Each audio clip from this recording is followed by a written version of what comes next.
قرآن کی قدر و قیمت اور دین کی قیمت تو حضرت امام بخاری سے پوچھو۔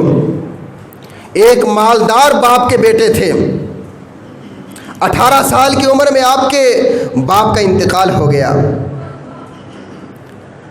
تو آپ نے 18 سال کی مدت میں قرآن پاک بھی حفظ کر لیا تھا، اہل علاقہ سے احادیث بھی جمع کر لی تھیں۔ اب وقت آ گیا تھا کہ دور دراز ممالک میں طلب حدیث کا سفر کیا جائے۔ اس وقت یوں تو ہوتا نہیں تھا کہ ایک مدرسے کے اندر داخلہ لے لو، ساری احادیث وہیں پہ مل جائیں گی، وہیں پڑھی جا سکتی ہیں۔ کسی کے پاس 1000 حدیث ہے، کسی کے پاس 500 ہے، کسی محدث کے پاس 100 ہے، کوئی مصر میں رہتا ہے، کوئی بغداد میں رہتا ہے، کوئی مکہ میں رہتا ہے، کوئی مدینہ میں رہتا ہے۔ آپ طلب حدیث کے لیے نکل پڑے، جو مال تھا وہ صرف کرتے رہے، اور جس استاد کے پاس جاتے اس کی آنکھوں کا تارا بن جاتے تھے، کیونکہ آپ کا حافظہ اتنا تھا کہ جو حدیث ایک بار سن لیتے تھے پھر بھولنے نہیں پاتی تھی، دوبارہ دہرانے کی حاجت نہیں ہوتی تھی۔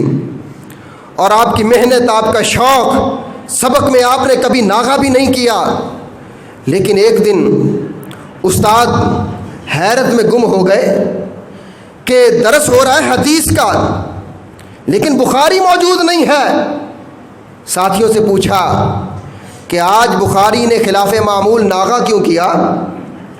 تو طالب علموں نے لا علمی کا اظہار کر دیا کہ ہمیں اس بات کا کوئی علم نہیں۔ دوسرا دن آیا، پھر بخاری درس میں موجود نہیں تھے۔ استاد کو بہت زیادہ تشویش ہوئی، طالب علموں کو بھیجا، جلدی بخاری کا پتہ کرو کدھر ہے۔ ایک کوٹھری تھی جس کے اندر بخاری موجود تھے، اور جب جا کر طالب علموں نے دیکھا اندر سے کنڈی لگی ہوئی تھی۔ جا کر کہا، دروازے کو دستک دی، کوئی آواز نہیں آئی۔ دوبارہ پھر دستک دی، آواز نہیں آئی۔ تیسری بار ساتھیوں نے دستک دیتے ہوئے کہا، بخاری ہم تجھے خدا کی قسم دے کر کہتے ہیں اگر زندہ ہو تو بولو، وگرنہ ہم یہی سمجھیں گے کہ بخاری فوت ہو گیا ہے۔ آپ نے اندر سے آواز دی، اللہ کے فضل و کرم سے میں زندہ ہوں، لیکن میری دروازہ کھولنے کی حالت نہیں ہے۔ میری پوزیشن یہ ہے کہ میرے پاس ایک ہی جوڑا تھا بدن ڈھانپنے کے لیے، اپنے سطر چھپانے کے لیے ایک ہی جوڑا تھا۔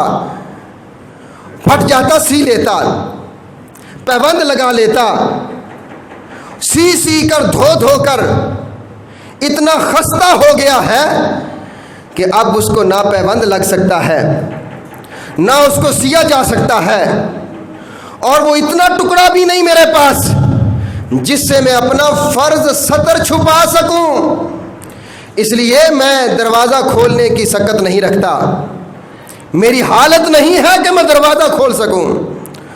دوستو، اتنی قربانیاں دے دے کر اس دین کی حفاظت کی گئی، اور آج جب نام آ جائے رواہ البخاری کہ بخاری نے اسے روایت کیا ہے، علماء کی گردنیں جھک جاتی ہیں۔